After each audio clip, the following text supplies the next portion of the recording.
Good evening, friends. It's Mel. Welcome back to my kitchen. It's been another long, crazy, busy week. I just don't know where the time has went. Looking forward to a long Labor Day weekend. Wanted to give you a little bit of quick and easy dinner inspiration and ideas for your upcoming week. So just sit back, relax, grab a cup of coffee or a glass of sweet tea, and let me do the cooking.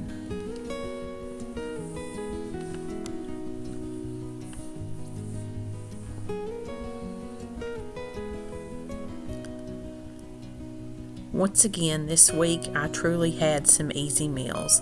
The first night of the week we just had a very comforting and easy meal. I threw some baked potatoes in the oven and we had hamburger steaks.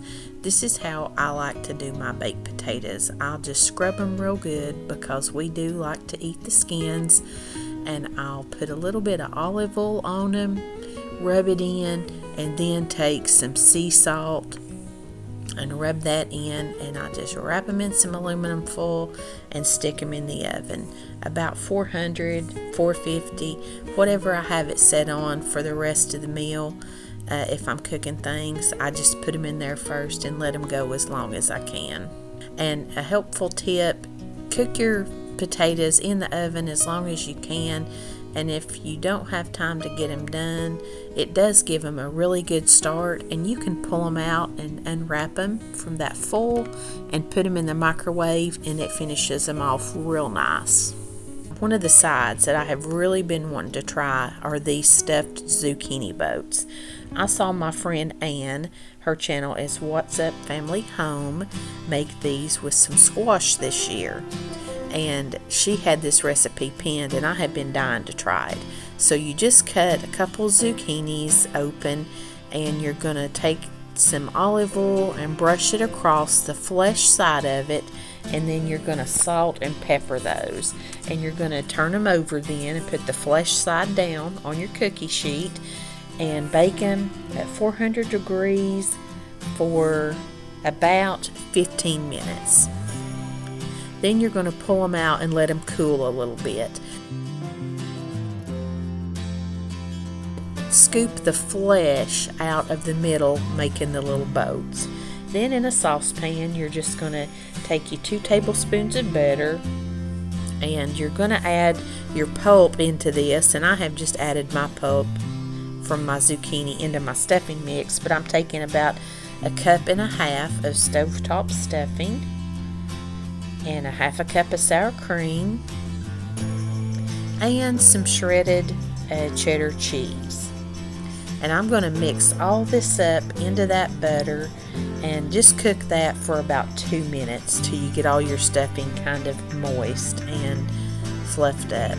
You can see I was having a rough time this week. You ever have those days or weeks even where you just drop everything that you go to pick up? That's kind of how I was this week.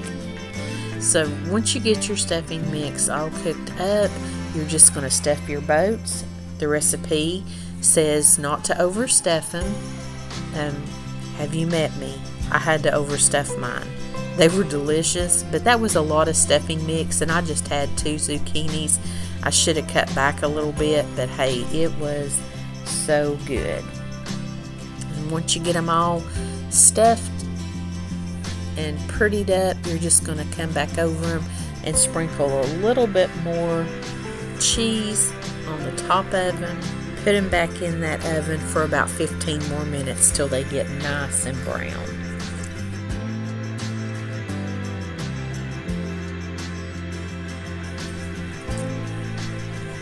And I'm so thankful that you showed me this recipe. I thoroughly enjoyed this. Then I've just got about 1 pound of hamburger meat, and I made 3 patties out of it. Just very simple.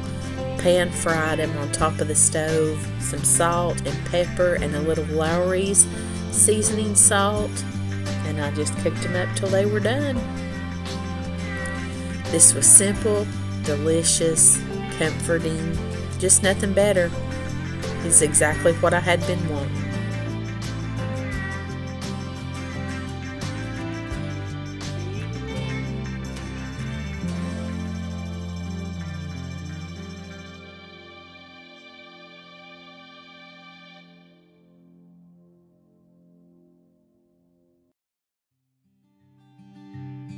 I put a little 57 sauce on top of mine, and I did cut my little zucchini boats in half because they were just stuffed so full. Those are perfect. Those are just a fancy looking little appetizer for something too, maybe for the holidays. But they were so delicious. I can't wait to try them with some squash next time too, like Ann did. Then we had our loaded baked potatoes, and I had some cucumbers and carrots back there on the side too. Meals like this, they are not fancy, but they sure are good. The next night, I'm just making us some sheet pan nachos. Last week, y'all saw me make those crunch wraps, and I still had some taco meat left over, and I always, if I have chicken or taco meat or anything like that, I always like to save it and do some sheet pan nachos out of it. I kept it real simple. I did not even open up any refried beans. Usually I'll do that for my nachos, but it was just, I think me and Patrick here this night, so I just used all the meat that I had and didn't put any refried beans with it, but they were definitely delicious. I believe I just heated my oven up to about 350, and then I had some of the white cheese dip that we get at Sam's that we love. I just spread that out on it cold. I didn't even heat it up yet. I'm just gonna warm it all in the oven. I did warm my leftover meat up in the microwave for just a second to sort of loosen it up, not really get it hot.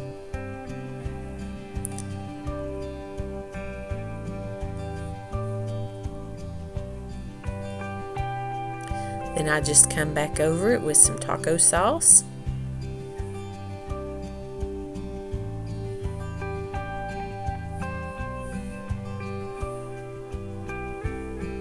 And I'm going to put that down in the oven for probably 10 minutes. I just kind of look at it every 5 minutes or so and take a glance and see if that cheese is looking like it's melting down. And I decided I wanted to have mine taco salad style. So I'm cutting up some iceberg lettuce.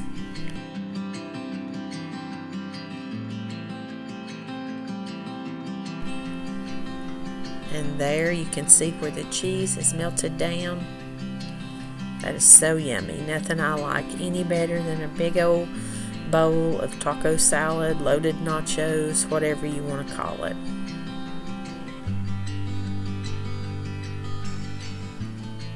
This is a quick, easy dinner from leftovers and pantry staples.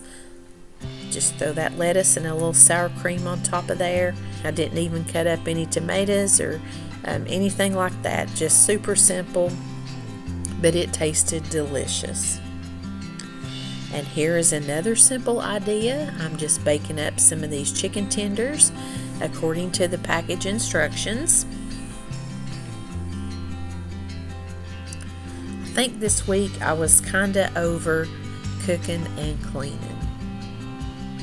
So I wanted some good fresh vegetables, salads, that kind of stuff.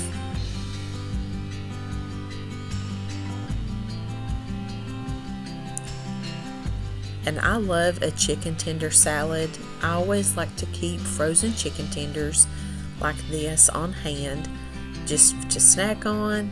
If I don't want to fool with, like a protein for my dinner, I can pull them out and you can just put them with anything. And here I'm just going to make some ranch dressing. I had 2 or 3 packs in there that I need to get used up, so I'm just making that according to the little package instructions. It's just mayonnaise and milk and the ranch dressing mix. I had this little carafe and I got from Pampered Chef. It has recipes on the side of it with the measuring lines to make different dressings, like oil and vinegar based dressings. And I thought I would just mix this up and pour it over into it to store it and to pour out of it. But it stored great, but the ranch dressing is a little too thick. It doesn't pour out of this little container very well. You really have to stick to the very thin dressings, I guess. But it did store well, and I used it and shook it up again. Been a long time since I made, quote, homemade ranch dressing, but that was just a nice treat. I'd kind of forgotten I had a lot of extra packages of that. Seems like in the summer I do a lot of crockpot recipes and things like that where you use the packaged ranch dressing. So I had plenty of those on hand still. And I'm just chopping up the last of the iceberg lettuce. One of my daughters really loves an iceberg lettuce salad.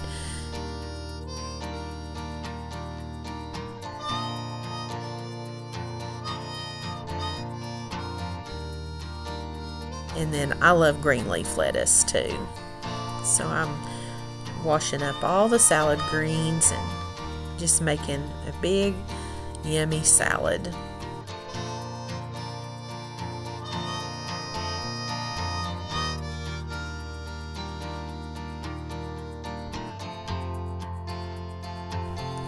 As much as I love all the fresh summer vegetables and that kind of stuff, I am ready to move on to some fall things. And it was so funny. I had like 1 can of pumpkin left in my pantry from last year, so I went to pick up a few cans on my last grocery order, and Walmart did not have any canned pumpkin. My daughter was coming home one evening and was going to stop at the store, so she was at Kroger's, and I said, grab me some canned pumpkin. They didn't have any. So I stopped at Food City another day, about a week later. I want you to know they had no store brand pumpkin, and they had 4 cans of Libby's pumpkin left. So I guess everybody is ready to make some fall recipes, some pumpkin stuff.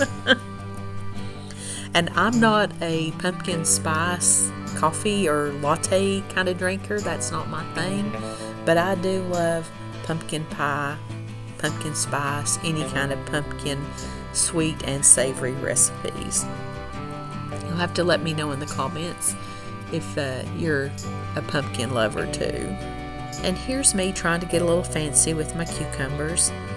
I sometimes will just go down, cut some of the skin off and leave some of it on,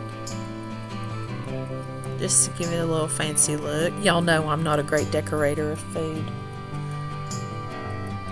I'm more of a team if it tastes good. I wish I could make it look pretty. And of course, the best thing about a salad are all the fixings. So digging all the stuff out of the fridge that we love to top them with.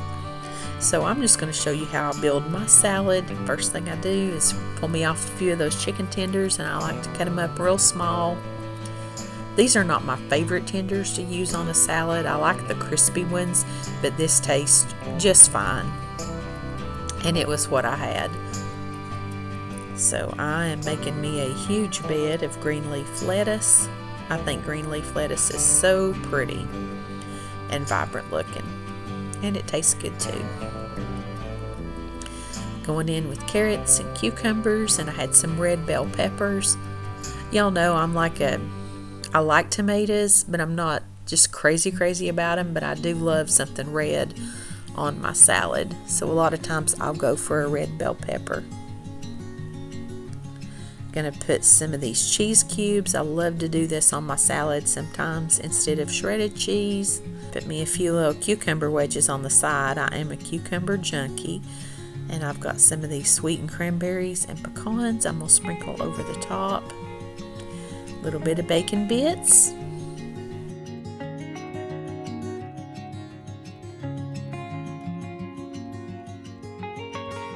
And here comes my chicken. And I tell you, it took forever to eat that salad. It was so good. I go a little bit crazy when I'm building them sometimes. You don't realize how much salad you've got out there. But it was delicious. It was very filling, and it hit the spot. It was exactly what I wanted that night.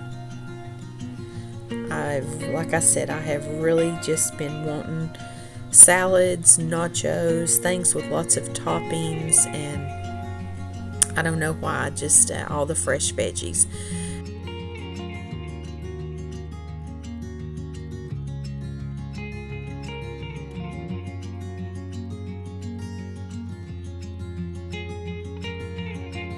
And I swear I will have another recipe here for you. This was the final night of our week, and I'm making a baked Tuscan chicken casserole. And the first thing that I'm doing is just fixing up the little seasoning mixture, and I've got some salt and pepper, chili powder,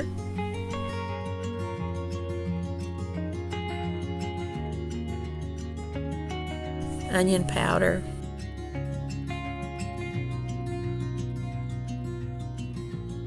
and Italian seasoning.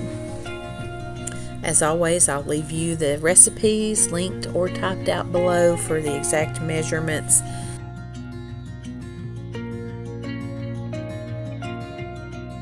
And now for the creamy mixture, I've got 3 ounces of softened cream cheese, about 1/3 of a cup of heavy whipping cream, and then I have some spinach that it was frozen, and I just kind of cooked it in the microwave and drained it very well, and I probably put in 5 ounces, about half of that package. You're just going to get all that mixed together really good. Throw in a couple of teaspoons of garlic.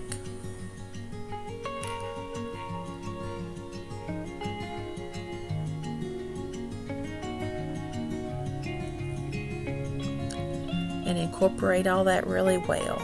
Then you're going to take that seasoning mixture, all those herbs and spices, and mix that into it as well. Take about 1/3 of a cup of Parmesan cheese, then maybe about half a cup of mozzarella. Mix all that into this.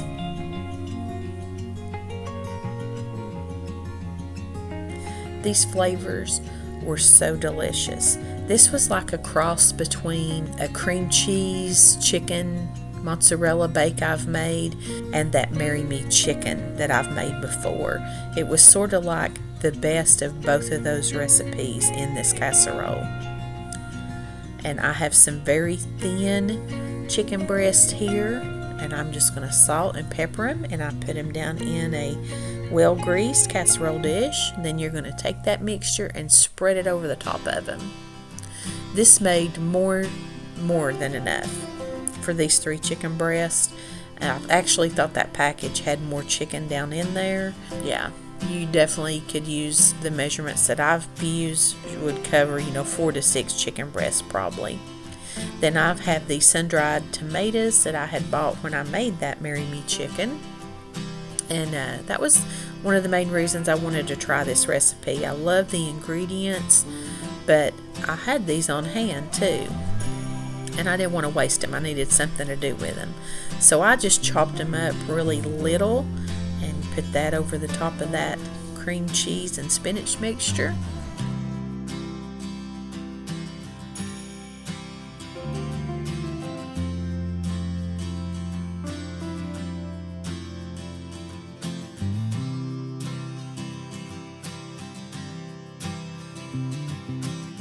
Top it with some more mozzarella cheese. Then you're going to cover it with aluminum foil, put it in a 400-degree oven, and I cooked it for about 20 minutes covered. I took the aluminum foil off and cooked it another 10 minutes uncovered. I did check the temperature of my chicken to make sure that it was good.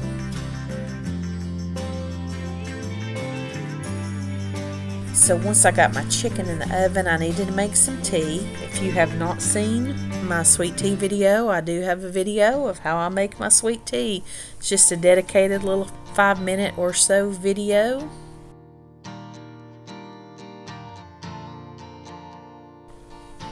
And what was so great about this night, I had kind of lollygagged around and not started dinner. I was having trouble getting motivated. But I had all these clean dishes over there that I needed to put away. I had been at work today, and my husband had been home, and I had a sink full of these melamine dishes that needed to be washed, and he took care of that for me. So I'm just making sure they're dry and putting them away. And I had the easiest sides with this meal. I threw some green beans on the stove, and I had some corn in the microwave. I could clean up and piddle around and make tea while this was cooking. There was really nothing to this meal, and I was so glad to have the time to do it. I like to clean as I go. So pretty much by the time dinner was done, the cleaning was done too. You can see that pretty sunset going down out my kitchen window. I love to stand there and look out in the woods behind our house. I love to be in the kitchen in the evening when the sun starts going down. It's just so relaxing and soothing. I know this week's video has been a little different. I really just had 2 actual recipes to share with you. The rest of them is just cooking. You know, I have said before, life is hard. Dinner does not have to be that hard. Eat what you like. Use what you have. There's nothing at all wrong with pulling things out of the freezer. Make a big salad and have some frozen chicken tenders. That was healthy and it was easy. We don't have to go full-on gourmet every night. This was a week where I just didn't have it in me. I had been busy. We all have been. We're all in the same boat. And that is why I shop like I do and cook like I do. Sometimes I need to give myself a break. We all do.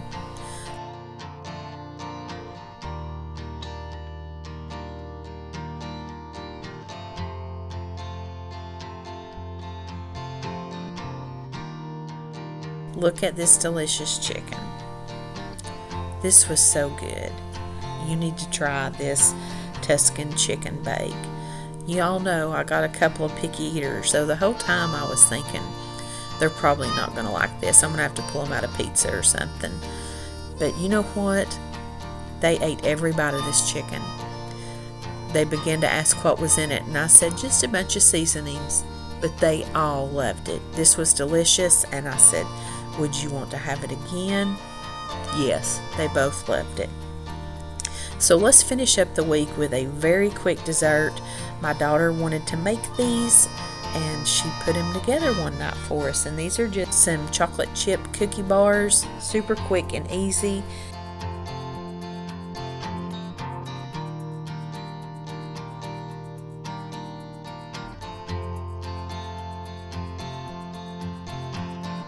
And you just use a yellow cake mix and 2 eggs.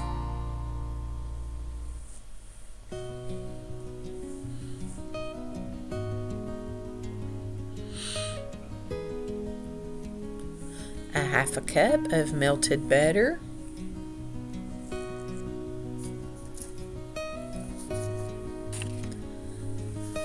Mix that up pretty well.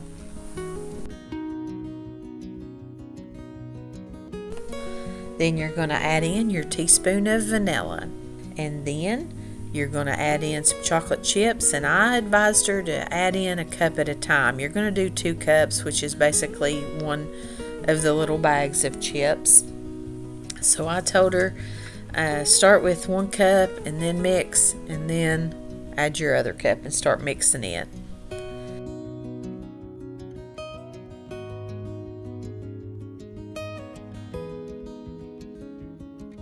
This batter will get really stiff on you. So I said, let's try this. Let's put some parchment down and spray it and see if we can just lift the parchment out of the pan whenever they're done. I think they would be a lot easier to cut this way. And I have seen a couple of friends on YouTube, Valerie from the Hargett Life and Tiffany at Small Town 6. I believe I've seen both of them make these cookie bars. I think I remember them telling me it was really sticky and giving some tips, but I obviously did not go back and watch the videos again. So I finally said, okay, Maddie, here's what we're going to do. This is aggravating. I grabbed another piece of parchment paper and we just sprayed it a little bit, and we started using that on top of that cookie dough to press it down, and that worked out perfectly. And we did bake ours for about 20 to 25 minutes in a 350 degree oven. This was a yummy little treat for the week, and they turned out great. Guys, I hope that you have had a wonderful week. I hope you've had a very restful and peaceful Sunday, and I hope you have a wonderful Labor Day. If no one has told you today, let me be the first one to tell you. You're appreciated and you're loved. Whatever place you're at in your life, whether you are a young mom, whether you're a retired wife, whether you're a grandma, hey, maybe I have some men watching. I don't even know. I don't look at all that stuff. Maybe you're a single dad. Who knows? Wherever you're at in your life, just know God's placed you there for a purpose. You may think the things that you do from day to day don't have much bearing in life. You may not feel like you're much in the world, but to the people whose life you are in, you are the world to them. God's placed you at this point in time to take care of these folks and to do the task He's given you. Do them as if you're doing them to the Lord and not unto man. I hope to see you back next week. I'll have a grocery haul in the middle of the week and another What's for Dinner next weekend. And until I see you then, I send you love from my kitchen.